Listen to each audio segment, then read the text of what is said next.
foi a passos largos que Vinícius venceu o câncer. Uma luta que para muitos começa com o medo.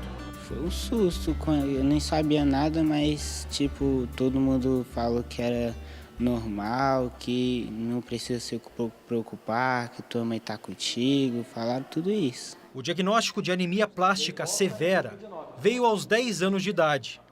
Começaram então as idas e vindas de Brasília, onde mora, a Curitiba, para o tratamento. Um transplante de medula óssea depois, e ele está pronto para voltar para casa. Ver minha família, dar um abraço no meu pai, nos meus irmãos e falar que foi tudo bem. A voluntária Marisa acompanha crianças com neoplasia há 34 anos.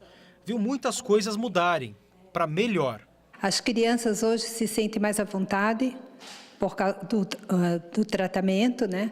E os pais também, mudou o preconceito, que hoje não existe mais aquele preconceito das crianças quando vão para as escolas, ter que passar dificuldade porque perdem o cabelo, né? Os pais também, né, às vezes, não estão preparados para estar conversando com os professores, né, a respeito da doença. Então, tudo isso teve uma grande evolução, né, como também o diagnóstico precoce. Durante muito tempo, o câncer foi estigmatizado como um caminho sem volta, uma sentença de morte. Hoje, quem recebe o diagnóstico é também testemunha de uma mudança, tanto no tratamento, que, é claro, evoluiu muito ao longo dos anos, quanto no jeito de enfrentar a doença. Não que o número de casos tenha diminuído, muito pelo contrário, só cresce a cada ano.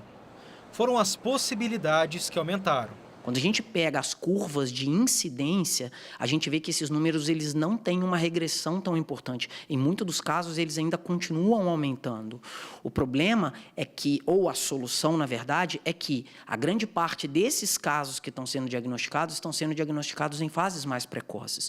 Consequentemente, as possibilidades de cura são muito maiores e, normalmente, às custas de tratamento menos agressivos. São cirurgias mais conservadoras, são tratamentos quimioterápicos mais brandos, se a gente pudesse usar esse termo leigo. A gente tem condições de fazer tratamentos mais direcionados, menos agressivos, com possibilidades de cura muito maiores do que a gente tinha antigamente. Segundo essa especialista, só na última década a incidência de câncer aumentou quase 20%. Tratamento existe, mas para que funcione, é indispensável um diagnóstico precoce. Para cada indivíduo é necessário um padrão de prevenção. Então, por exemplo, indivíduos que têm uma história familiar muito rica de câncer de mama e ovário na família, essas pessoas elas não vão esperar até os 40 anos, como prevê a Sociedade Brasileira, para fazer a mamografia. Elas têm que diagnosticar mais precocemente.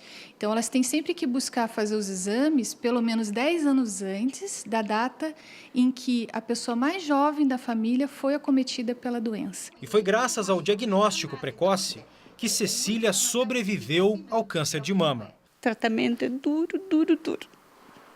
Terrível. Você tem sequelas. O sofrimento é muito grande. Mas eu digo assim, faça o preventivo. Porque se você fizer seu preventivo, você vai estar segura, você vai estar assim 90% de chance de você ter uma sobrevida, de você ter uma cura, porque o tratamento é pesado, é horrível, mas a vida é boa, caramba.